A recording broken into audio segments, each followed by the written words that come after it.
Friends, ಇವತ್ತಿನ recipe ತೆಂಗಿನಕಾಯಿ ಚಟ್ನಿ ಯಾವ ಥರ ಮಾಡೋದು ನೋಡೋಣ ಬನ್ನಿ. ಒಂದು ತೆಂಗಿನಕಾಯಿ ತಗೊಳ್ಳಿ, ಆಮೇಲೆ ಅದನ್ನು ಒಳಗಡೆ ಇರೋದ ಪಲ್ಪನ್ನು ಚಿಕ್ಕ ಚಿಕ್ಕ ಪೀಸಾಗಿ ಮಾಡಿ ತಗೊಳ್ಳಿ, ಅಥವಾ ಅದನ್ನು ಚೆನ್ನಾಗಿ ತುರಿದ್ಬಿಟ್ಟು ತಗೋಬೋದು. ನಾನು ಇದು ಎಳೆದಿತ್ತಲ್ವ ಅದಕ್ಕೆ ಪೀಸ್ ಮಾಡಿ ತೊಗೊಂಡಿದ್ದೀನಿ. 3 ಹಸಿಮೆಣಸಿನ್ಕಾಯಿ, ಆಮೇಲೆ ಸ್ವಲ್ಪ ಉಪ್ಪು ಟೇಸ್ಟಿಗೆ ಬೇಕಂಗೆ, ಸ್ವಲ್ಪ ನೀರು,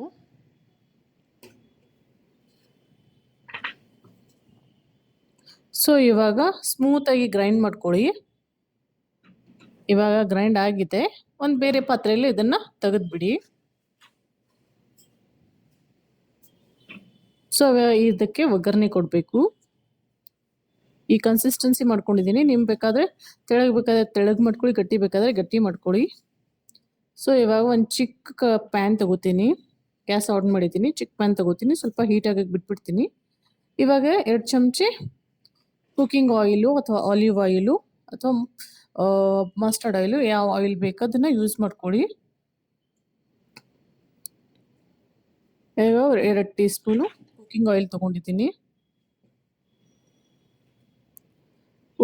ಉದ್ದು ಒಂದು ಟೀ ಸ್ಪೂನು, ಆಮೇಲೆ ಚಿಕ್ಕ ಸ್ಪೂನು ಸಾಸಿವೆ.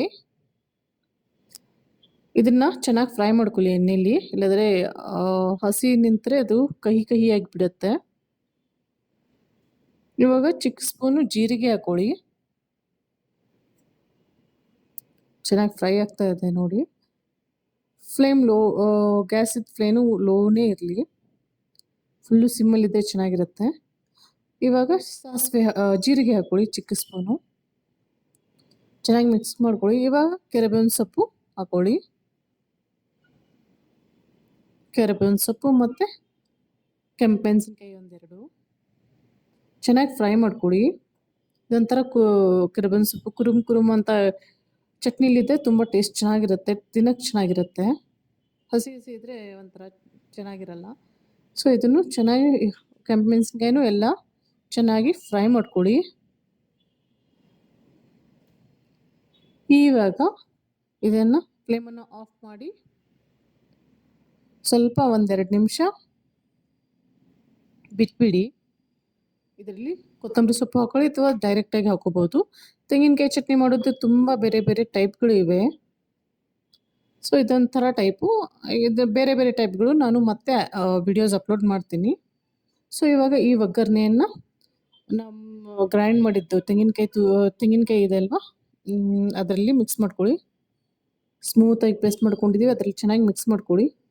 ನಮಗೆ ಇವಾಗ ಈ ತೆಂಗಿನಕಾಯಿ ಚಟ್ನಿ ಇಡ್ಲಿ ಜೊತೆ ಆಗಲಿ, ಪಡ್ಡು ಜೊತೆ ಆಗಲಿ, ಅಥವಾ ದೋಸೆ ಜೊತೆ ಆಗಲಿ, ಅಥವಾ ಅಕ್ಕಿ ರೊಟ್ಟಿ, ರಾಗಿ ರೊಟ್ಟಿ, ಅಥವಾ ಚಪಾತಿ ಜೊತೆ ಆಗಲಿ ತಿನ್ನೋಕ್ಕೆ ತುಂಬ ಟೇಸ್ಟಿ ಚೆನ್ನಾಗಿರುತ್ತೆ.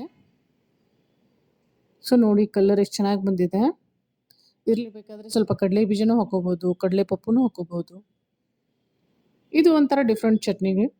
ಬೇರೆ ಬೇರೆ ಚಟ್ನಿಗಳು ತುಂಬ ಟೈಪಲ್ಲಿ ಬರುತ್ತೆ. ನಾನು ಅದನ್ನು ತುಂಬ ಬೇಗ ಅಪ್ಲೋಡ್ ಮಾಡ್ತೀನಿ, ಡೆಫಿನೆಟಾಗಿ ನೋಡಿ. ನನ್ನ ವಿಡಿಯೋಸ್ ನಿಮಗೆ ಇಷ್ಟ ಆದಲ್ಲಿ ಲೈಕ್, ಶೇರ್, ಸಬ್ಸ್ಕ್ರೈಬ್ ಮಾಡಿ. ಸೊ ನೋಡಿ ಎಷ್ಟು ಚೆನ್ನಾಗಿ ಬಂದಿದೆ ಕಲರು, ಟೆಕ್ಸ್ಚರು. ಡೆಫಿನೆಟಾಗಿ ಟ್ರೈ ಮಾಡಿ, ಕಮೆಂಟಲ್ಲಿ ಮೆಸೇಜ್ ಮಾಡಿ ಯಾವ ಥರ ಆಗಿದೆ ಅಂತ. ಸೊ ನನ್ನ ವಿಡಿಯೋಸ್ ನಿಮಗೆ ಇಷ್ಟ ಆದಲ್ಲಿ ಲೈಕ್, ಶೇರ್, ಸಬ್ಸ್ಕ್ರೈಬ್ ಮಾಡಿ. Thank you for watching. Thanks.